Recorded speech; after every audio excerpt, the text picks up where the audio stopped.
Patients want to know that their physician is safe. As a physician in recovery, the story of Dr. Langdon and his addiction to benzodiazepines in season one of The Pit was very interesting to me, and I think there's some things all patients should know about addiction and physicians.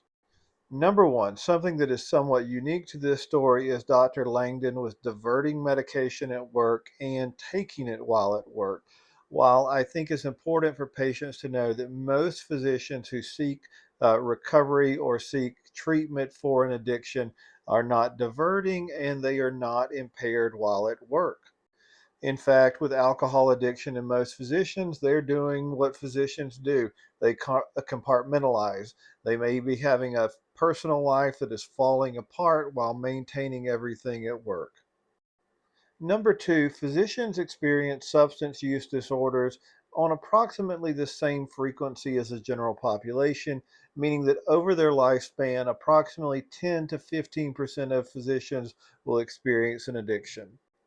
Number three, Dr. Langdon mentioned being in a physician's health program, which is a program that usually requires inpatient treatment, followed by certain therapy and meeting requirements, in addition to a number of urine drug screens throughout the course of the year. And this is a great mechanism of providing safety for patients and accountability for the physician. In this study, looking at emergency physicians who had a history of substance use disorder and were in one of these physician health programs, 84% successfully completed, meaning that there were no relapses or issues during the 5 year period of their monitoring.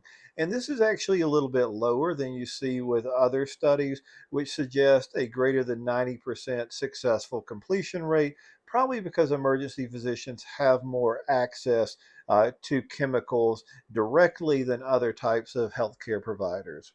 So the reality is, if you are being treated by a physician who is in a physician's health program and being monitored, the risk to the patient is probably equal to or lower than any random physician that you might select.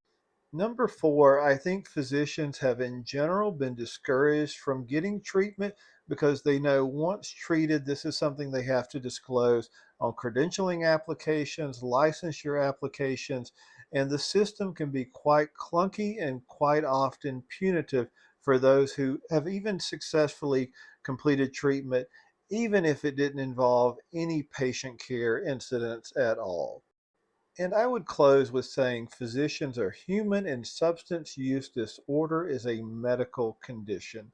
We should hope that physicians who are affected will get treatment and they can be very safe for their patients. So I hope we can move beyond this punitive blaming culture and move to one that encourages physicians to get treatment and stay well.